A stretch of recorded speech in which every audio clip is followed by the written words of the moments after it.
Academy podcast with Michael Roper, and this is episode number 513.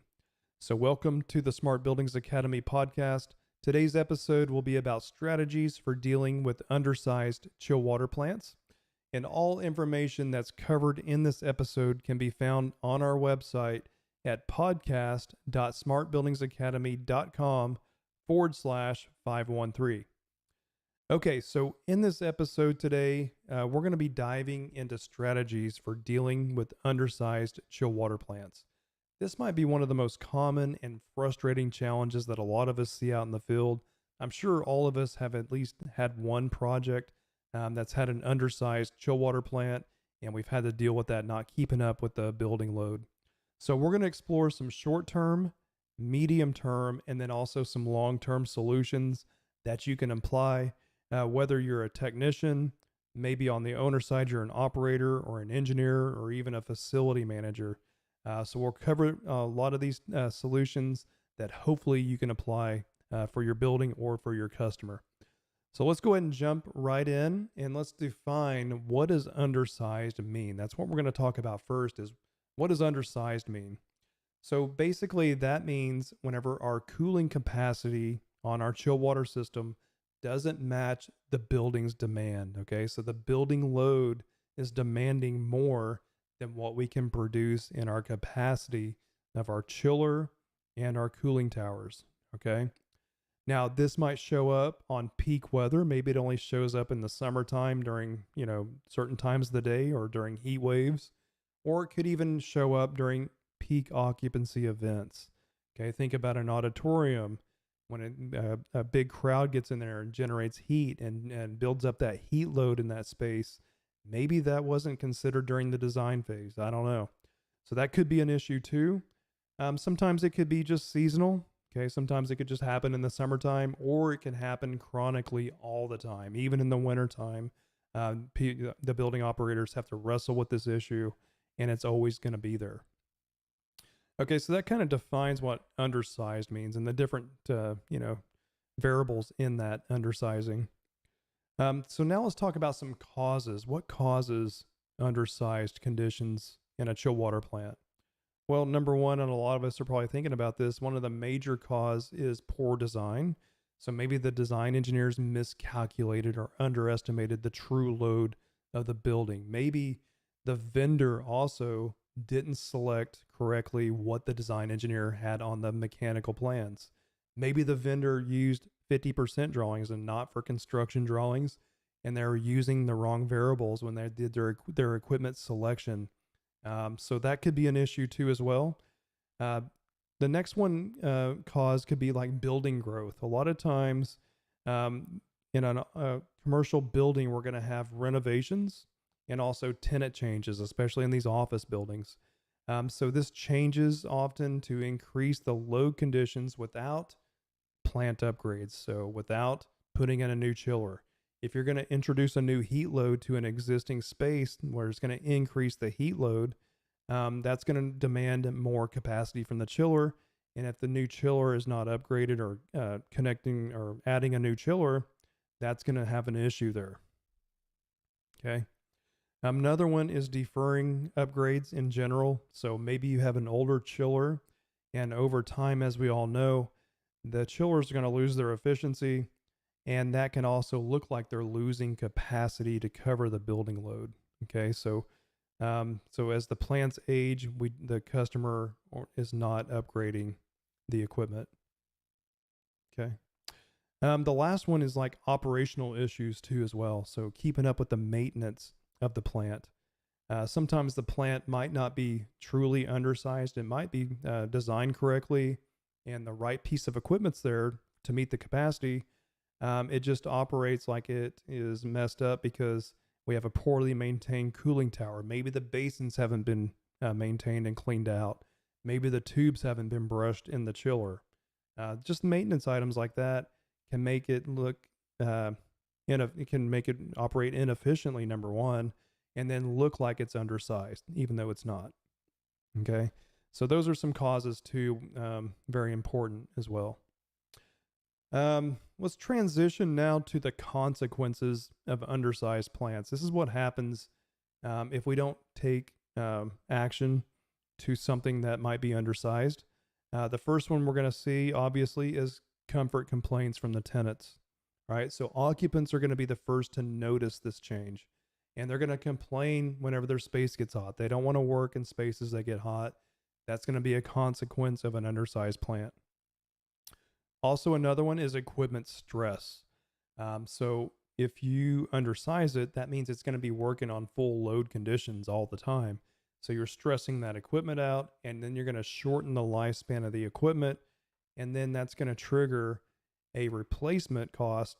Maybe that was unplanned, a very expensive replacement cost, might I add. The next one, another consequence is energy waste. Okay, so undersized conditions often increase energy waste because the plant is forced to run inefficiently, basically. Okay, it's forced to run 100% all the time. That's not efficient, that's inefficiency. And then last, another consequence is credibility loss. Okay, so facility teams and also maybe the equipment provider are going to lose credibility with both management of that building and also the tenants, the building occupants. They're going to be, if they come in and they have to always work in hot conditions, they're going to lose credit. You're going to lose credibility with them. Okay, so that's a consequence of undersized plants. Okay, so now let's talk about some strategies, and we're going to start with the short-term strategies. And the first one that's pretty easy to implement right off the bat is control optimization. Okay, so we'll talk about a few control optimizations if you have a building automation system already present in your chill water plant. Okay, so the first one is called a reset, a chill water supply temp reset.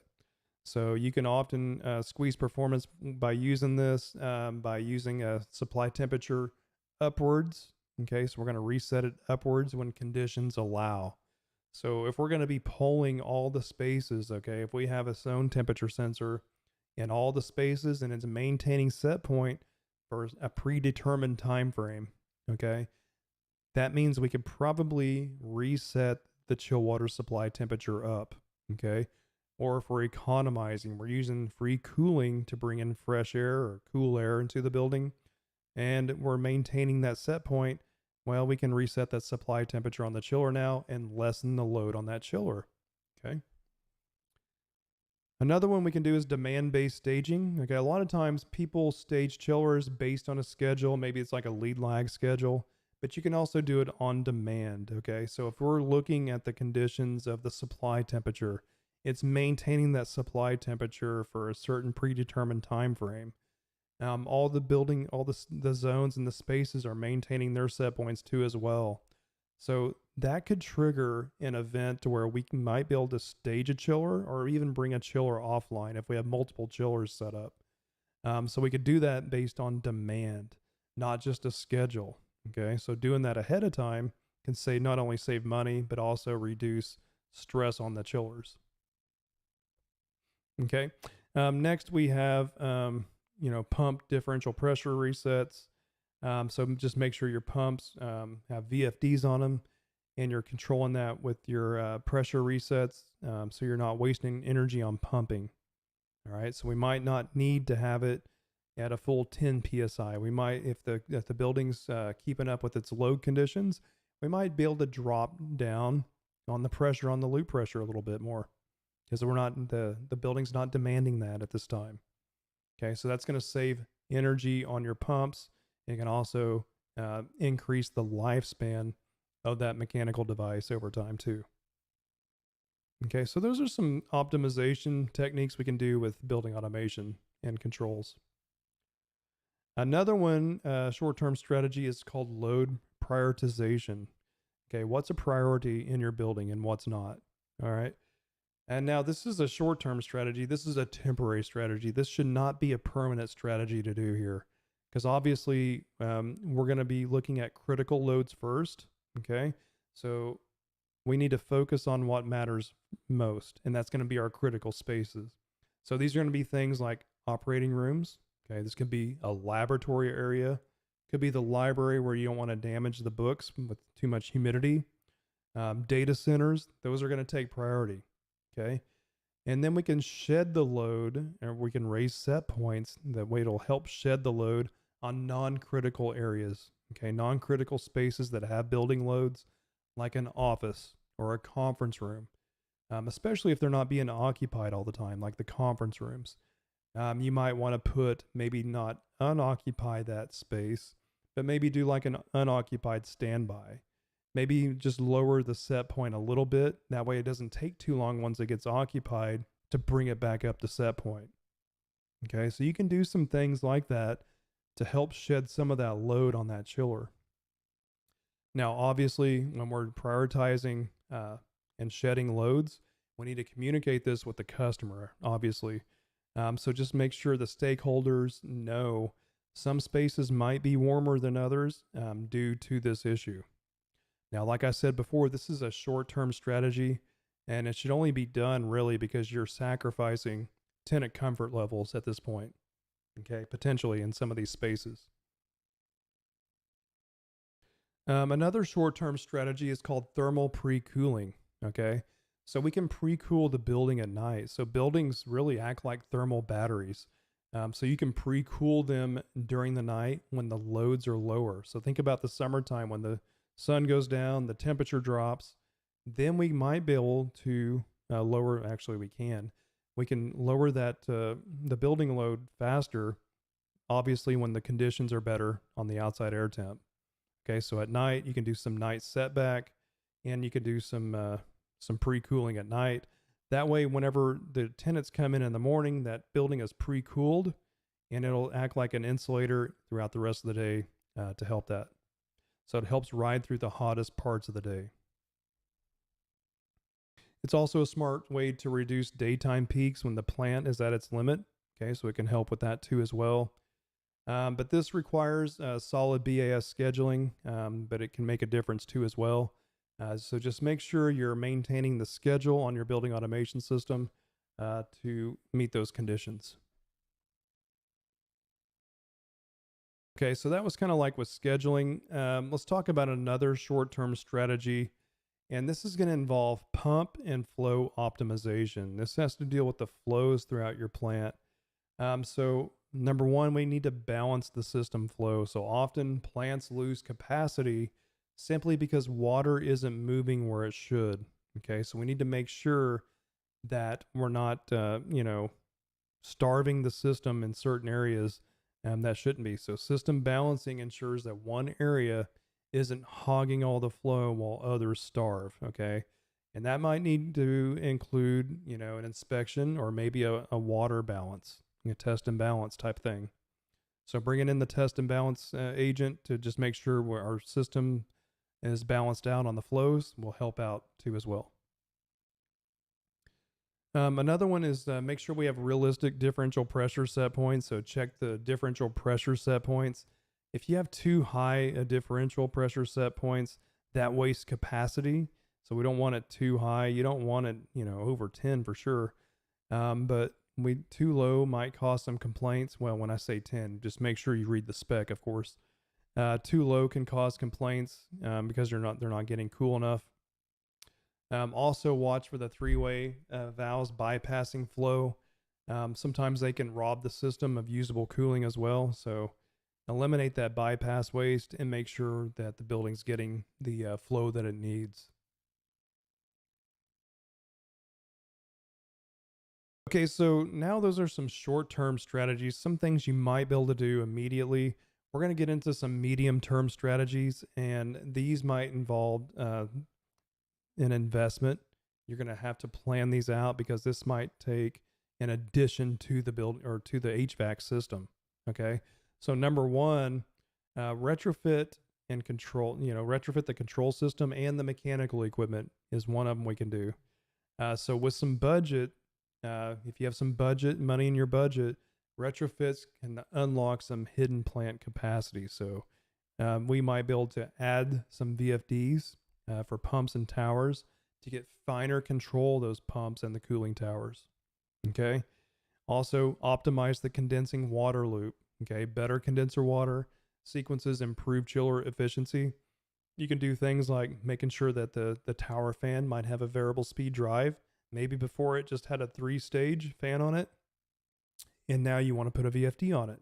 Okay, that can help regulate the condensing water temperature. Also, retro commissioning. That's pretty much that could be a short-term strategy too, as well. What you could do is just have what that is basically is when a project is first started. That's the initial commissioning. Retro commissioning usually happens 3 years after startup, or maybe 2 years after startup, and they just go through the whole system and do a point-to-point checkout and a commissioning of the system to make sure everything is up to speed.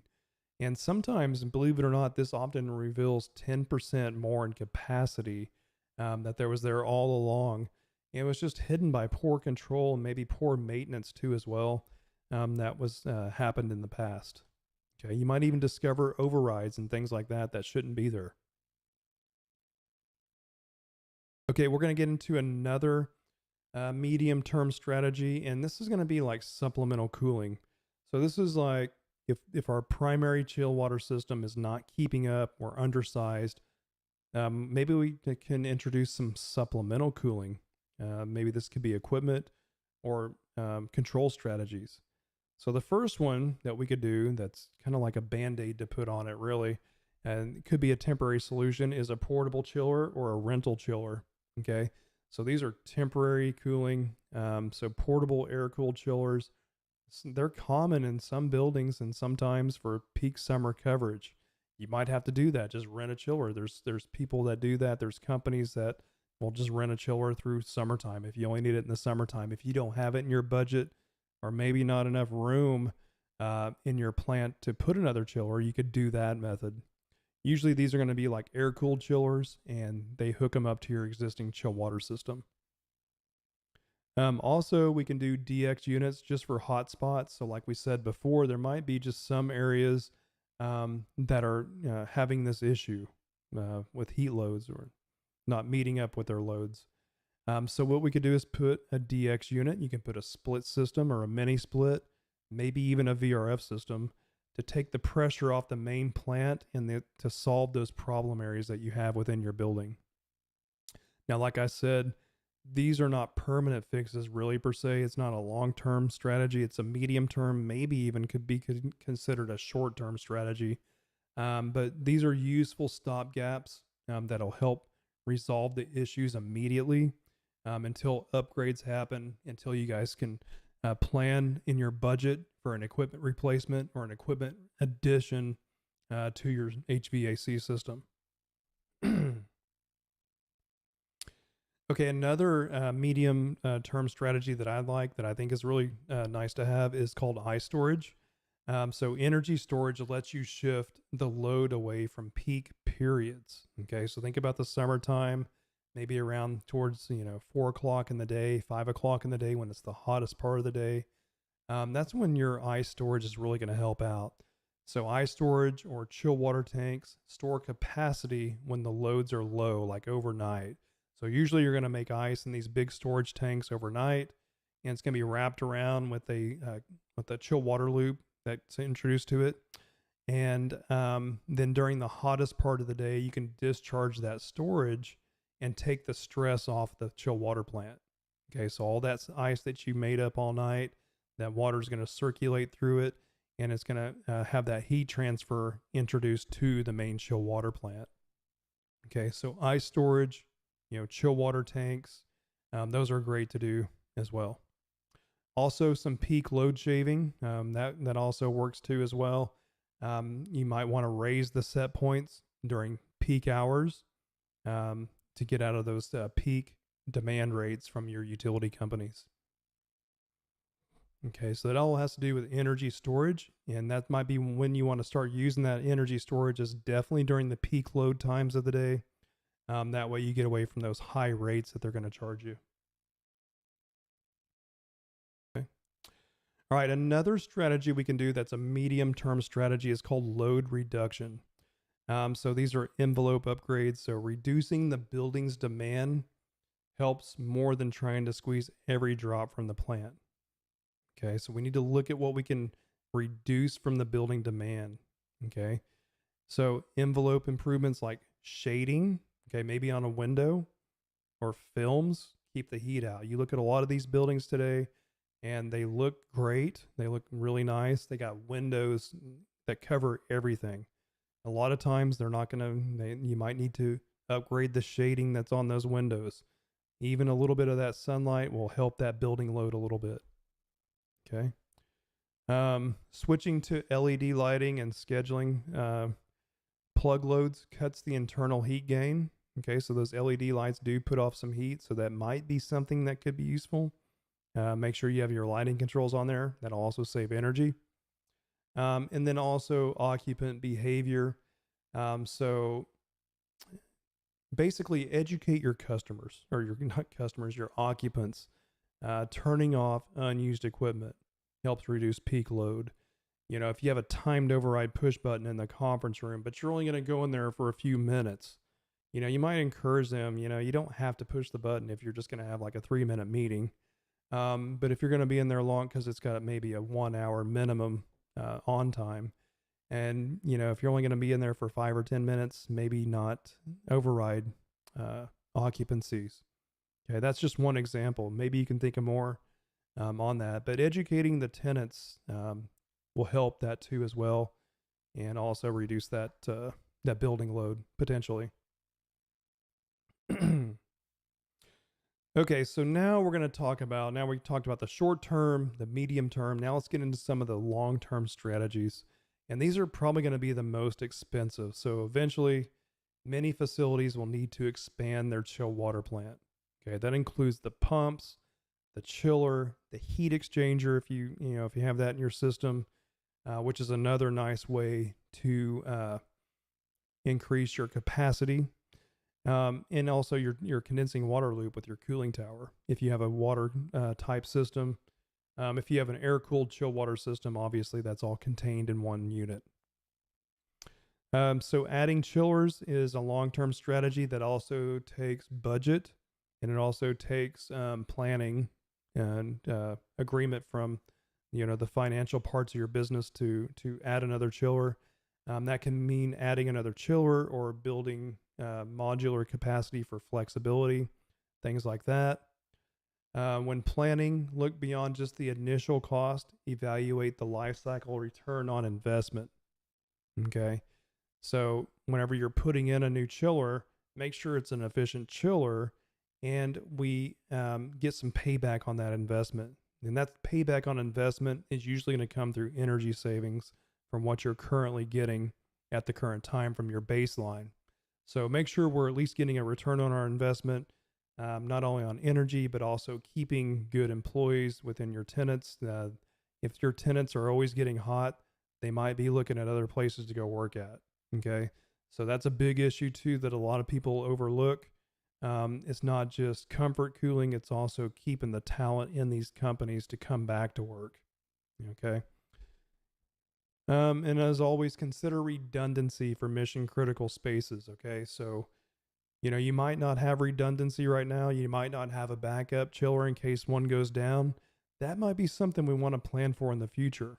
Okay. Maybe it's even just like a smaller chiller, like a pony chiller or a swing chiller that keeps up with the system just a little bit during peak hours. Okay. That way we don't have to run all the chillers on full capacity. Okay. Let's continue on with another long-term strategy, and this is going to be like hybrid plant design. So this could be a mix of like a chill water system, you know, and a condensing water system, and you also might have like a mini split VRF, variable refrigerant flow DX system. All right. So these hybrid designs combine chill water with VRF or even DX. Maybe you can put some rooftops on a couple of spaces to eliminate some of those building loads. All right. And also we can spread these loads across multiple systems like this, and it's going to improve resiliency to the system. It also provides redundancy too as well, which is another good thing in a building system, especially like a hospital or a critical type building. This can also lower the capital cost while covering peak demands. Okay, we're covering peaks. And the BAS becomes the coordinator, ensuring these systems operate in harmony too as well. So make sure that BAS integration is taking place, and we're anytime you add a piece of equipment, we're also integrating that building automation system to that too as well. Okay, another long-term strategy is called like future proofing. And we talked about this a little bit in the introduction, where we need to plan for growth in our building. We can't just assume that we're going to stay at this level forever. So when expanding, we always want to think about 10 to 20 years down the road. We want to be talking to the building financial officers and the people in charge of that, and how we can plan for that and how much it's going to cost to invest in that. What's going to be our return on investment as well. So don't design for 100% everyday usage. Leave margin for growth. Okay. So think about the growth that's going to happen. What happens if we have a renovation or we got a new tenant that's going to introduce a new heat load into the building? Okay. Think about that. We might want to design for 125% or something like that, depending on your budget. Okay. And we talked about this too. Build redundancy into the design, so you're not just living on the edge. Okay. If one chiller goes down, the whole system goes down. Or maybe you have two chillers, but you need two chillers to carry the load during the hot part of the day. And that's all you got. So if one chiller goes down, your building's going to get hot. So even to have a backup chiller, like a swing chiller or a pony chiller, in that future proofing design and planning for growth is going to help tremendously. So also document BAS sequences. And like I said before, bring the finance department in your meetings to discuss replacement cost on equipment. Okay. So you can do this early. Don't do it whenever you need it. Do this before everything fails and before we have issues, so we can justify the upgrade. Okay. Let them know what the cost is if one of these chillers goes down. What happens if we don't keep up with our building load? Okay. All right, so this is pretty much going to wrap up our podcast here. Let's just go over a few key takeaways that we talked about, and then we'll wrap up. So we talked about some short-term items that we can fix. So like optimizing controls is one of them that we kind of focused on mainly. Undersized plants are a common issue, but they're not really unsurmountable. In the short term, we might want to optimize what you already have and prioritize critical loads. So remember, we talked about prioritizing loads. We might want to raise the set points, like on non-critical areas like conference rooms or maybe a bathroom or something like that that's not used that much, and and prioritize critical loads, surgery rooms, meeting rooms that are important, things like that. In also medium terms, we talked about retrofitting, actually making an investment in retrofitting in a new building automation system and also new mechanical equipment, maybe even adding supplemental cooling. And that's going to involve like maybe a mini split or a VRF system to help reduce that load. Okay. And when layering these strategies, it lets you survive today while planning tomorrow. So just keep that in mind as we're going through that. Okay, well, that wraps up our episode here. So we're just going to kind of wrap up. Thank you for listening to the Smart Buildings Academy podcast. We hope you learned a lot from this episode. If you found this episode valuable, please leave us a 5-star review on Apple Podcast or even Spotify if you're using Spotify. If you're watching this on YouTube, please like, comment, and subscribe. And as always, this will be on our website. If you want to watch this or if you want to forward this to somebody else, you can do that. Just go to your browser and then type in on the website podcast.smartbuildingsacademy.com/513. Okay, so that's going to be our episode number on that. And if you do that, you'll be able to watch this again. And thank you very much for watching this, and we'll talk to you all next week. Take care and goodbye.